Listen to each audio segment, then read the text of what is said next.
Hey guys, what's up? Today in this video I'm going to tell you how to handle any exception. So let's begin.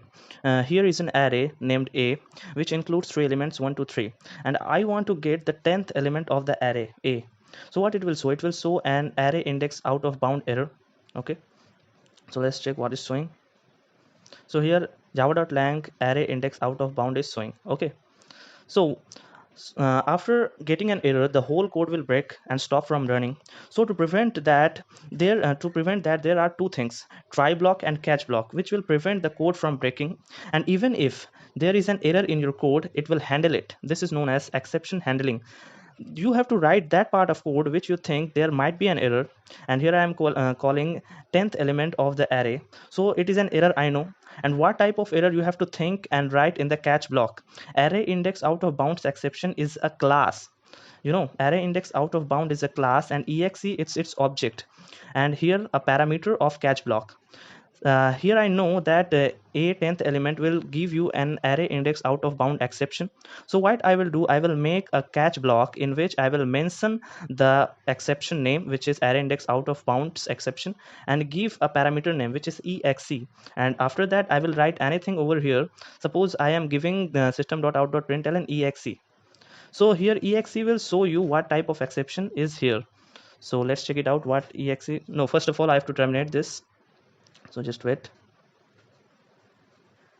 So I have to remove this from here, otherwise the rest of the code will not run.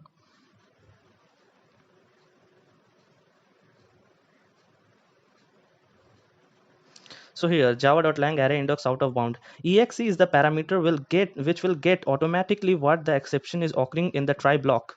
In the try block, array index out of bound exception is occurring, and you have to keep in your mind that array index out of bound is a class and exe is its object. And it is the child class of throwable. Throwable is the main class in which is extended by all the other classes of java.lang package. Java.lang is the package which included automatically into your code, and which is there to show you an exception when you write an error code. The java.lang is the only package which includes automatically in your code. Okay, so java.lang's package, it is a part of java.lang package and a child class of throwable. Okay, so what you have to do, you have to write that part of code which you think might be a cause of error, and after that you have to write a catch block and mention the type of error that you are thinking it will going to show you, and after that the parameter name you can give anything. So here I will not want to print exe, I want to print, suppose, error. So I can give a message also. So let's check out what it's printing. So here error. And if there is a rest of the code, there is many code after that, then it will not break the code. The rest of the part of the code will run as if there is no code in, there is no error in this code.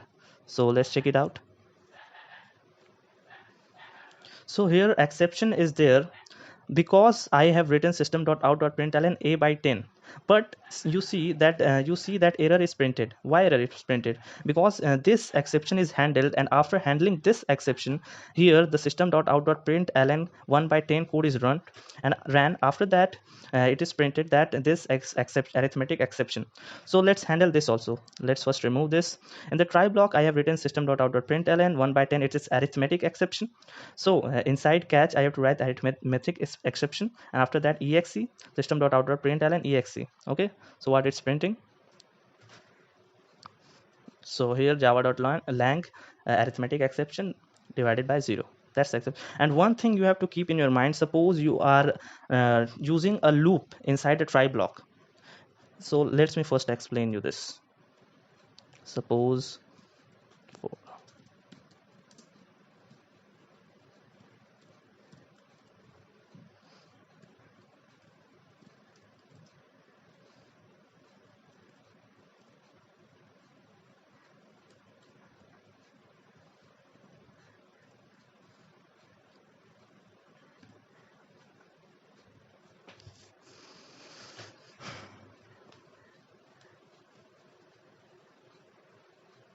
so see what is happening over here. I am using a loop which is from 0 to 5, but there are three elements only, so the loop must have to run from 0 to 2. But I have ran it from 0 to 5, 0 to 5 or what 0 to 4. So what will happen over here, when there is when it will call an index of 3, then an error will occur and the catch will handle it, and after that no further loop will run over here. Why I'm saying this?